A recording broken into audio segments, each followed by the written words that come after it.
soir, on inaugure une arcade assez rare et assez spéciale.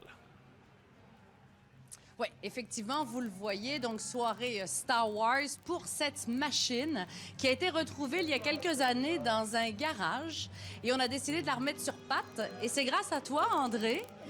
Oui. Qu'est-ce que tu as fait pour... Déjà, parle-nous de cette arcade-là. Il y en a 350 dans le monde, donc c'est assez spécial d'en avoir une. Oui, c'est assez exceptionnel parce que la majorité des arcades Star Wars ont été construites à la manière verticale. La version cockpit a été faite à 350 exemplaires et celle-ci a l'écran très, très rare avec une meilleure définition en plus qui est extrêmement difficile à restaurer. Ça a pris 2 ans à restaurer, entre autres à cause de l'écran. C'était même au-delà de mes compétences et j'ai dû faire appel à un ami. Maintenant, un très bon ami, Martin Dompierre, un policier de Gatineau qui, dans ses soirs et fins de semaine, a un côté cool geek et il aide à réparer ça. Il était supposé être avec nous ce soir, mais on célèbre en fait une réussite technologique parce que cette machine-là n'était pas supposée durer 35 ans. Là.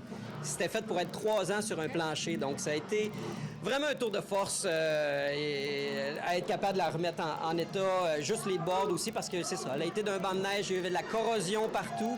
Et puis les gars qui ont conçu ça, ils avaient été au bout de la technologie à l'époque et c'est très difficile de trouver certaines pièces aussi. Elle est en bon état. Stéphane m'a confié que lui, il y a joué il y a 30 ans, quand il était plus jeune. Je veux pas vous vieillir, mais est-ce que c'est comme il y a 30 ans? Oui, c'est pareil. On se rappelle malheureusement de ce que c'était quand c'était neuf en 83-84.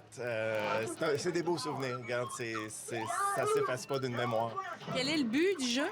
Détruire l'étoile noire, c'est tout. Aussi simple que ça. Alors, je sais, Guillaume, que vous êtes un fan de Star Wars, alors vous viendrez l'essayer. Je l'ai essayé pendant la pause, puis je me suis quand même pas pire débrouillée, je dois dire. Merci, bravo. Plaisir, merci beaucoup. Bon lancement. Mais on est très fiers. Oui, il y a beaucoup de stress qui retombe parce que rapidement, tantôt quand je l'ai ouverte, elle démarrait pas. Alors, un petit fixe de dernière seconde permet d'avoir une très belle soirée en ce moment. Amusez-vous. Merci beaucoup. Et nous, Claudia, on va parler maintenant de musique parce que l'Orchestre symphonique de Québec est de retour avec un autre concert amplifié.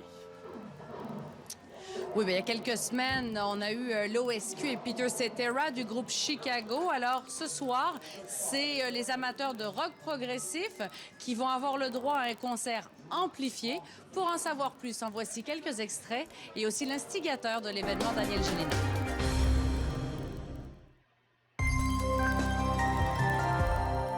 Et Claudia, bonne nouvelle pour demain, c'est ensoleillé et moins froid qu'aujourd'hui.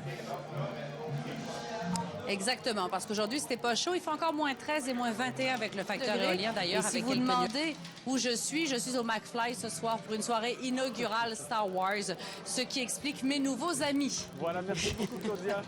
Au revoir.